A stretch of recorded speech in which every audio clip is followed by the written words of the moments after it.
Great Forum မှာစီလုံးချင်းအတွက်တခြင်းတစ်ပုတ်တခြင်းဖြင့်တရုတ်ဖော်ကပြဖျော်ဖြေမှာဖြစ်ပါတယ်ရှင်။ဖျော်ဖြေတင်ဆက်နိုင်မှာရန်ဖျော်ဖြေရေးဖွဲ့အားဖိတ်ခေါ်အပ်ပါတယ်ရှင် Next, student from grade 4 Red will perform with the song စီလုံးချင်းအတွက်တခြင်းတစ်ပုတ်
နေတဲ့အားကြောင့်လေစီလုံးကြီးအတွက်အလင်းငါဖြစ်ပေါ်နေတကိုပြည့်ရင်မရတော့တဲ့တရားတို့မြင်ဖြစ်ဖို့စီလုံးကြီးအတွက်တစ်ချိန်တော့ရှိနေမယ်ကချင်မရဘူးချင်မမရကန်ရှာဒီလိုနေတဲ့တိုင်းမြဲတဲ့လက်မြောက်ဒီတော့စီကြီးအပြည့်တော့ရှိနေမယ်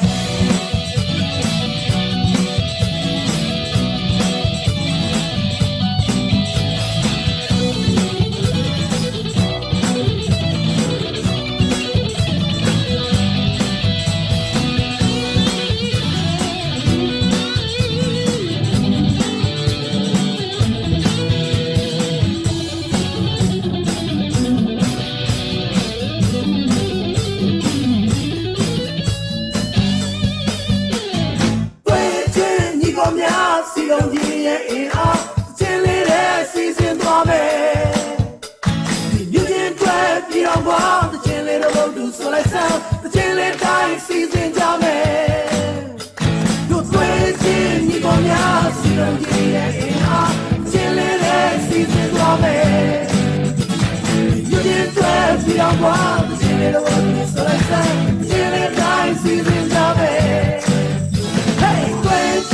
ကိုများစီလုံးကြီးရဲ့အင်အားချင်းလေးရဲ့စီစဉ်သွားမယ်လူကြီးတွေပြီးတော့မှချင်းလေးတို့ကိုဆွဲဆက်ချင်းလေးတိုင်းစီစဉ်ကြမယ်ဘယ်ချင်းဒီကိုများစီလုံးကြီးရဲ့အင်အားချင်းလေးရဲ့စီစဉ်သွားမယ်လူကြီးတွေပြီးတော့မှချင်းလေးတို့ကိုဆွဲဆက်ချင်းလေးတိုင်းစီစဉ်ကြမယ်ကိုများစီလုံးကြီးရဲ့